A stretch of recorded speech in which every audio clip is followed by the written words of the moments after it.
ขันหนึ่งออกแล้วก็เทปูนให้มันสูงขึ้นอีกเนาะอันนี้เป็นการขาดเดาด้วยพี่น้องแต่ว่าพิธีแก่ขนาดจะประมาณนี้เนาะรายการเปิดชิมุ่งลังค่าคันไล่ให้พร้อมพี่น้องหนังเพิ่มเดียวพี่น้องน้องมวยกับเศร้าเป็นทีเฮมหอยเลือดแต่น้องตุยเนาะน้องตุยในซูเนาะวายานพิษนี่พอแล้วมือเศร้านี่ได้ช่างกินมือเศร้านี่ปลาได้มาแต่สิเลอถือตรงอยู่ไซตรงฮะนี่อันนี้ก็คือบอลทีหัวเนาะทุกคนทีหมู่บ้านนี่เบาสัญญานำเสนอไปเนาะก็คือบอลหัวบอลเพื่อนหัวมื้อนี้กับเพื่อนนาซิมาแก่เนาะคือหมู่บ้านนี่เขาก็ถ่ายแต่ว่าเขาไม่ได้อัพโหลดพี่น้องไม่ได้อัปเดตให้พี่น้องดูเพราะว่ามีปัญหาหลายอย่างพี่น้อง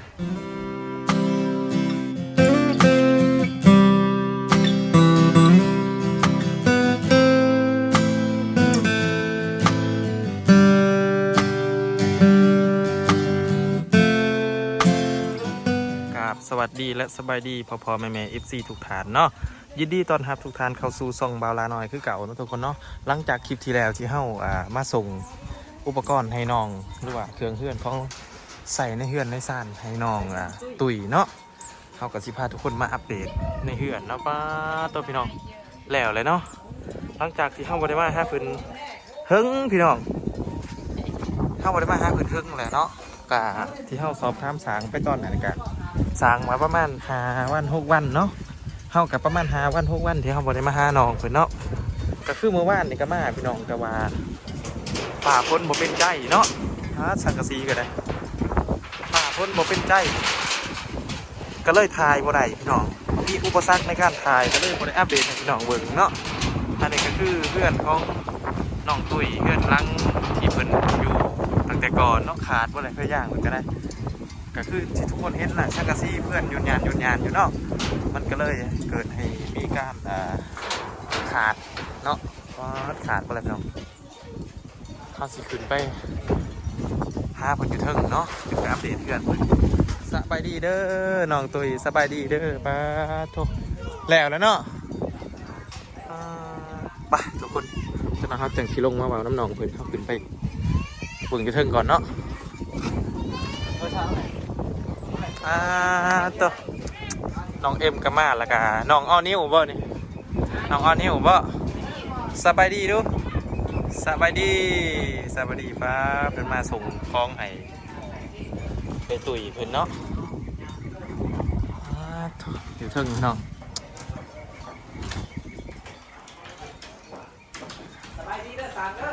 โอ้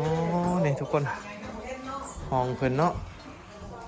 อันนี้ก็คือบอลทีหัวเนาะทุกคนทีหมู่บ้านนี่เบาสัญญานำเสนอไปเนาะก็คือบอลหัวบอลเพื่อนหัวมื้อนี้กับเพิ่นนาซิมาแก่เนาะคือหมู่บ้านนี่เฮาก็ถ่ายแต่ว่าเฮาบ่ได้อัปโหลดพี่น้องบ่ได้อัปเดตให้พี่น้องดูเพราะว่ามีปัญหาหลายอย่างพี่น้องก็คือมีปัญหาฝนตกเนาะแล้วก็ไม่เฮาบ่ได้ยินเนาะเว้ากันติดๆคักๆก็เลยบ่ได้อัปเดตให้พี่น้องเบิ่งเนาะห้องนี่ก็คือหมู่บ้านนี่ห้องนี่หัว4เนาะโอ้สบายดีบาสัญญาโดยมื้อนี้พา FC มาอัปเดตหลังจากที่เมื่อวานนี่เขาอัปเดตบ่ได้มีปัญหาโดยก็เลยมาอัปเดตปัญหาบ่ล่ะมีปัญหาฝนตกก็เลยแบบอันน้ำเขาแล้วบ่ได้ยินเสียงไม้แม่นบ่ได้ยินเสียงไม้ก็เลยบ่ได้อัปเดตให้พี่น้องเบิ่งก็คือเมื่อวานนี่ที่เฮามาเบิ่งคือห้องนี่ก็มีการหัวอยู่4เนาะห้องกลางมีการหัว5แต่ว่าสร้างอันนั้นเพิ่นสิเอาซิลิโคนมาย่าแหละเพิ่นสิเอามาย่าเนาะโดยก็ดีโดยดีก็คือที่ห้องนี่เนาะเพื่อนของน้องตุ้ยหัว4ห้อง4ปองพี่น้องส่วนห้องกลางเฮาสิพาไปเบิ่งห้องกลางนี้เนาะทุกคนก็คือห้องนี้เนาะหัว5ปองเด้อพี่น้องเขาเบิ่งเมื่อวานเนาะแต่ว่าบ่ได้อัปเดตให้พี่น้องฮู้เนาะก็คือหัว5ปองเนาะห้องนี้เนาะราคาห้องสุดท้ายคือห้องตะพุ่นเนาะพี่น้องอันนั้นหัว3ปองพี่น้องราคาสร้างเพิ่นสิมาจัดปรับปรุงใหม่เนาะก็คือสื่อซิลิโคนมาใส่เนาะส่วนการค่าใช้จ่ายก็ทางเบาสัญญาเพิ่นโอลงกับสร้างเป็นที่เรียบร้อยเนาะก็ต้องสอบถามเบาสัญญาเพิ่นเนาะตัวเฮ้ยเป็นเนาะเอาสีขาวมาบอก บอกพี่น้องห้องที่3บาทนี้เนาะหลังจากห้องที่1ห้องที่2เขามาสำรวจอันนี้ก็เป็นห้องที่3เนาะทุกคนเนาะก็คือเป็นเห็ด3ห้องเนาะนี่พี่น้องก็คือห้องในหัว3ด้วยพี่น้องก็คือที่ทุกคนเห็นเนาะ2ปล่องที่ทุกคนเห็นหันกะนั่นแหละพี่น้องคือบอลมันหัวเนาะแอมมาติพีก็เห็นพี่น้องเลยก็คือที่ทุกคนเห็นก็คือสร้างเพิ่นจีจัดการให้เนาะแล้วเราสิลงไปสอบถามน้องตุ๋ยอยู่หลุมหรือว่าลงไปโอ้ลมน้ำเพิ่นอยู่หลุมพี่น้องไปลงไปกันเลยหลังจากที่เฮาออกมาจากห้องเนาะพี่น้องเฮาก็สิพาพี่น้องมาอัปเดตคันได้เนาะคันได้เพิ่นมี2 4 6 8คันพี่น้องคันได้เพิ่น8คันแต่ว่าตามที่เขาเฮ็ดเลื่อนเนาะที่ผ่านมาก็เป็นให้ใส่ได้7เนาะก็คือสิบ่ใส่คูเนาะพี่น้องก็คือเพิ่นว่าขี้คูนี้เนาะก็คือเพิ่นให้ใส่ขี้ก็สร้างเป็นหน้าสีแก่ให้เนาะแล้วก็สิทำการมุ่งหลังคาแม่นบ่บ่สัญญาเพิ่นสิทำการมุ่งหลังคาให้บ่โดยโอ้มุ่งหลังคาบันไดเนาะพี่น้องก็คือเพิ่นสิแก่ให้เนาะแก่บันไดที่เพิ่นว่าเพิ่นสิแก่เนาะเป็นจังไดก็ครับติดตามกันใหม่พี่น้องเดี๋ยวเราติดตามกันต่อทุกคนหลังจากที่เขาเว่าเรื่องมันได้ไปเป็นที่แฮมฮอยก็คือเมื่อกี้เนาะเขากับสิพาทุกคนมาเบิ่งสิ่งที่เขานำมาส่งน้องตุ้ยเพิ่นมานี่เนาะก็คือมีทอแป๊บเนาะพี่น้องซึ่งเขากับโอ้โหบอลาเพิ่นสีมามอบให้แบบใดให้เป็นเหตุแบบใดเนาะอันนี้ก็เป็นทอแป๊บพี่น้อง3 อันเนาะแล้วก็มีแพรบัตหรือว่าแพรย่างเนาะบัตรหรือแพรย่างแล้วก็มีปูน1 กระสอบเนาะพี่น้องก็คืออ้ายใหญ่ใจดีจากUSA หรือว่าไอเกิดเนาะไอเกิด4-5หลาดหรือบ่เท่ากับโปหูน้ำของผมแน่สัตว์เนาะพี่น้องเนาะสิเป็นไอเกิด4-5หลาดเนาะพี่น้องเพิ่นก็ได้อุปถัมภ์คำสู้เนาะน้องตุ้ยแล้วก็น้องๆของเพิ่นเนาะเฮาก็ขอขอบคุณขอบใจอ้ายเพิ่นแล้วก็เฮาก็ดีใจแทนน้องตุ้ยน้องมวยทางน้องเป็นทั้ง3 คนเนาะแล้วก็เฮาสิพาทุกคนมาเป่าเรื่องเฮือนต่อพี่น้องก็คือเฮือนน้องตุ้ยนี้เนาะก็ถือว่าเกือบ100%เนาะในการสร้างเนาะและที่เหลือก็มีแต่ใส่หน้าต่างพี่น้องก็คืออันนี้หน้าต่างบ่ทันใส่เนาะหลังจากที่สร้างเป็นใส่หน้าต่างเนาะพี่น้องแล้วก็สร้างพื้นสิขึ้นไปยาหลังคาให้เนาะคือหลังคาที่มันหัวมัน3 ห้องก็สร้างพื้นสิขึ้นไปยาหลังคาให้เด้อพี่น้องเด้อสร้างเป็นยาหลังคาเป็นที่แฮมห้อยแล้วก็สร้างพื้นสิแก่บันไดเนาะก็คือจาก8 คันก็สิให้มันเหลือ7 คันส่วนวิธีก็จากที่เฮาเบิ่งก็น่าสิเอาเพิ่มปูนนี่ขึ้นเนาะหรือบออันนี้เป็นการขาดเดาสื่อๆได้พี่น้องเด้อก็คือสิเอาคันหนึ่งออกเนาะคันหนึ่งออกแล้วก็เทปูนให้มันสูงขึ้นอีกเนาะอันนี้เป็นการขาดเดาด้วยพี่น้องแต่ว่าพิธีแก่ขนาดจะประมาณนี้เนาะรายการเพิ่นสิมุ่งหลังคาคันได้ให้พร้อมพี่น้องตอนนี้เฮาบ่เห็นว่าน้องตุ้ยเพิ่นอยู่ไสเนาะเมื่อกี้เนี่ยเฮายังสวัสดีน้องตุ้ยเพิ่นเลยแต่ว่าเพิ่นบ่ฮู้ว่าอยู่ไสเฮาก็สิขึ้นไปเทิงเอื้อนอันนี้ก่อนเนาะพี่น้องมาอัปเดตบอลนี้ก่อนเนาะเพื่อนใหม่เนาะเพื่อนเก่าเขาจะขึ้นมาเพื่อนเก่าเพิ่นถือกินยังนะน้องมุ้ยสบายดีน้องมุ้ยตัวสบายดีที่ตั้มหุงปะโอ้น้องมุ้ยที่ตั้มหุงเอ้าดำผ้าไปใช้อีกแล้วนะฮะดำผ้าไปใช่นะดำผ้านะไปใช่นะบ่มีโอ้ยเนาะพออนุญาตขึ้นมาให้ FC เบิ่งอยู่เทิงเด้อแล้วเขาสิมาให้น้องเบิ่งน้องตั้มหุงต่อพี่น้องเขาอยากเบิ่งอยู่เทิงเป็นยังไงแต่โดยร่วมแล้วก็คือจังสี่แล้วพี่น้องเมื่อคืนเนี่ยก็นอนเนี่ยว่าเมื่อคืนนี่ฝนตกว่าเมื่อคืนนี่มันบริษะบ่คือว่าเห็นมันขาดแล้วนี่มันสะอยู่บ่สะพี่น้องคือสะเด้อเนาะนี่ก็คือบอลพ่นสะแล้วพี่น้องเปียกๆหน่อยหนึ่งเนี่ยแล้วอันนี้เพิ่นกะ เป็นระบบไฟโซลาร์เซลล์ของเพิ่นเนาะเฮาบ่ฮู้ว่าบอลได้เต็มบ่ได้บ่เต็มเนาะโอ้นี่พี่น้องอันนี้ก็น่าสิเป็นเบ็ดของโซลาร์เซลล์ใส่หม้อไฟครับบ่นี่ฮะหม้อไฟเก็บไฟเนาะพี่น้องเคลื่อนกับไกลสิแล้วเนาะตัวดีใจน้ำเด้อบัดนี้เอาสิเบิ่งน้องเพิ่นเฮ็ดกินพี่น้องมาอัปเดตเพื่อนเพิ่นแล้วก็มาเบิ่งเพิ่นเฮ็ดกินพร้อมเมื่อทีมงานมาวันนี้พี่น้องเอ้ยโอ้ดำผ้ากับบะหมี่เนาะ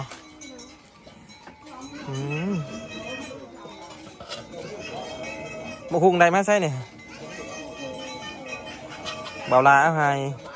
ก็คือเบาลาใส่บุญคุณธรรมกับมาคือกันเนาะวันนี้ก็มามอบของให้เพิ่นก็คือที่เห็นนั่นแหละเนาะพี่น้องเนาะ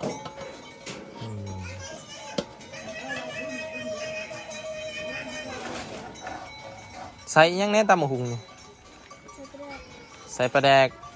อย่างเดียวฮะผักเทียมแล้วก็ยังอีกบ้านี่มัดทุนี่แหละโอ้อันนี้สูตรของน้องมุ้ยเนาะคือใส่ปลาแดกกับผักเทียมแต่ต่างจากสูตรน้องอเบยได้พี่น้องน้องอเบยมีหมักพริกผักเทียมปลาแดกเกลือเพ็งนัวหมักน้าวเนาะอันนี้สูตรของน้องอเบยอันนี้สูตรของน้องมุ้ยคือใส่ตั้งแต่อันกระเทียมกับปลาแดกพ่อเนาะแสบได้คือกันเนาะเดี๋ยวทำมาติดตามกันต่อพี่น้องน้องตุ้ยไปใช้ได้เลยน้องตุ้ยโอ้ไปบ่าวสัญญาพาไปเบิ่งสวนเนาะบ่าวสัญญาพาไปเบิ่งสวนพี่น้องมื้อเช้านี่กินข้าวกันยังมื้อเช้านี่ใส่มาใส่ป่าฮะใส่ตรง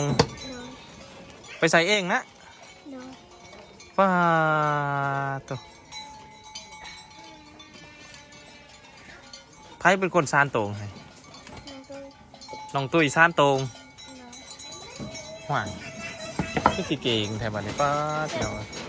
เอายุกบ่ขึ้นป้าบะฮุงกับน้องมวยนี่เกือบซ้ำกันเลยได้เนี่ยได้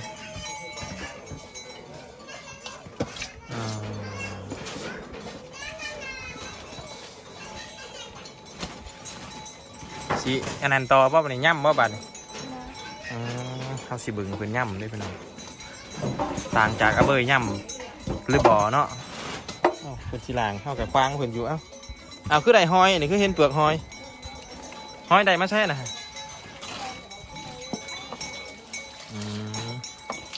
เสียงเพิ่นกะเบาๆด้วยพี่น้องอาจจะบ่ได้ยินแต่ว่าเบาลาได้ยินเนาะเบาลาหน่อยนี่ได้ยินเนาะเพิ่นว่าไปงุ่มมาอยู่น้องเพิ่นว่าโซลาเซลล์เพิ่นละกาทั้งหลุมกะเป็นสวนเพิ่นโอ้ผุนบาสัญญาผุนบาสัญญากับอันน้องตุ๋ยกำลังสำรวจสวนเนาะพี่น้องบุหัวกล่องสิเห็นหรือบ่น่าสิเห็นเลยพี่น้องก็อยู่ซึ่งกับบอลนั่นลักดำๆอะไรพี่น้องฮะเนาะ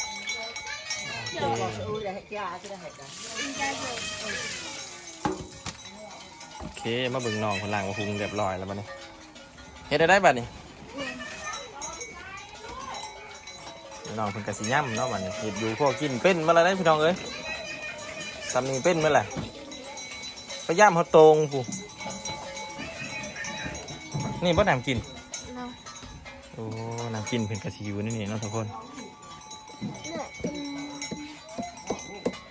โอ้เพิ่นย่ำแล้วนี่เนาะผ่ากับมะฮุงนี่คนละอย่างกันเลยได้นะเห็ดกิน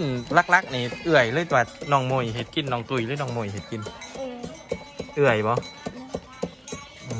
อันนี้นี่สิตั้มเองหรือสิให้เอื่อยตั้มมาเนี่ยฮะ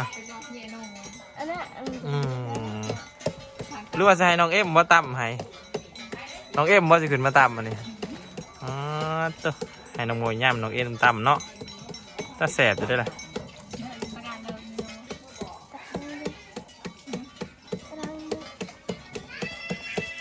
คือบาลาหน่อยสอบถาม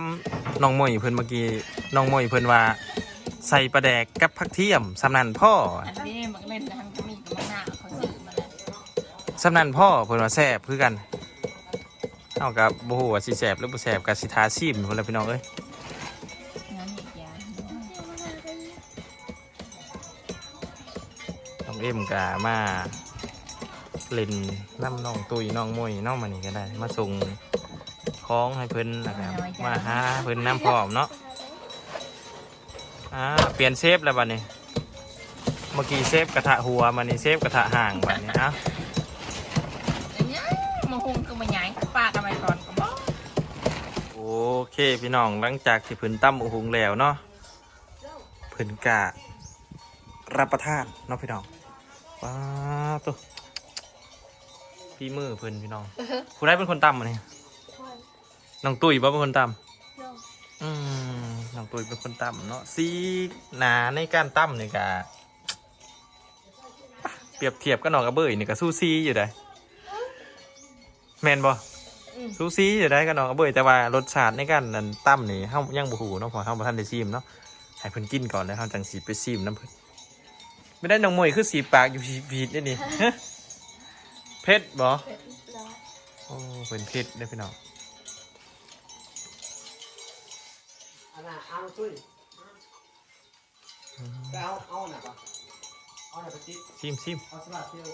เฮ้ยถึงน้องพระอันนี้ คุณน่ะ อ่ะ กินหอมอยู่ได้กินนี่แบบหอมเลยแหละบ่ได้หอมอยู่ได้หอมได้กินนะเจ้าหน่อยสิชิมนำเด้อจัก75ค่ำชิมบ่หลายนะชิม75ค่ำพอกินอยากกินอยู่ทางยานน้องบ่อิ่มหั่นนะ กินบ่หมด กินบ่หมดดอกใช้หอยคือว่าเป็นกลมหอยนี่ใช้หอย โอ้น้ำเลย น้ำเลิกกูน้ำเลิกว่าสิมาหาหอยเพิ่นว่าน้ำเลิก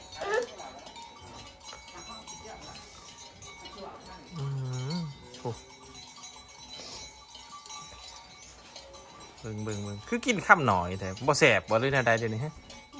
มันเผ็ดฮะแล้วตำลายมาปีก เราไม่ได้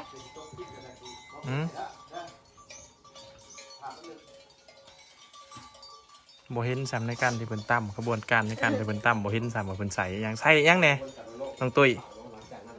ใส่หยังแหน่ พริกเกลือ มักพริกแล้วก็เกลือมักหน้ามักเลนแล้วก็อีกยังอีกบัดนี่ผักเทียม5อย่างเลยพี่น้องมักพริกแล้วก็อีกยังเกาะเพิ่นว่ามักพริกมักหน้ามักเลนเกลือแล้วก็ผักเทียมปิ้งนัว6อย่างแล้วได้บัดนี้เมื่อกี้นี่5อย่างหืดหาดทั้งเอือทั้งนองพี่น้องเพิ่นพากันเผ็ดตำเองแสบเองเผ็ดเองเนาะกิน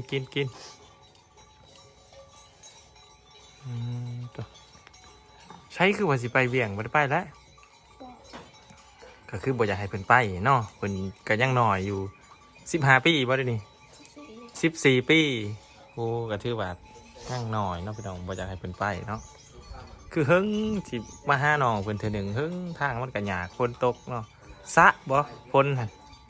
ในบ่อนนอนนั่นน่ะอันที่มันขาดน่ะสะอยู่บ่บ่สะบ่นี่สัตว์เลี้ยงเพิ่นหรือว่าบริวารเพิ่นกะมาเฝ้าเนาะพี่น้องเนาะมารักษาความปลอดภัยเนาะโอ้วับเข้าไปหนังแป๊บเดียวพี่น้องน้องมวยก็เศร้าเป็นทีเห็บหอยเลือดแต่น้องตุ๋ยเนาะน้องตุ๋ยในซูเนาะวย่านพิษนี่พอแล้วมื้อเช้านี้ได้ช่างกินมื้อเช้านี่ปลาได้มาแต่สิเลอถือโตงอยู่ไซโตงฮะนี่อยู่น้องสะผู้ผู้ได้เป็นคนซานโตงให้อ้าวซานให้แล้วก็น้องตุ๋ยว่าเป็นคนไปใส่เพิ่นไปใส่เอาน้องตุ๋ยไปย่ามน้องตุ๋ยไปย่ามเนาะเป็นได้ส่วนได้นี่ส่วนเป็นอย่างไรไหนบ่ก็คืออันพืชพ้นที่ปลูกงามอยู่ที่ งามเนาะ ไม่สั่งไพ่จะเลือกเอาตัวอย่างมา มากับทีมงานพี่น้องเพิ่นบ่กินแหละเพิ่นยังอ้ายเพิ่นว่าอ่ะยังอ้ายกะบ่ว่ากันเนาะแต่เฮาจังว่ากันใหม่ให้เพิ่นกินก่อนพี่น้อง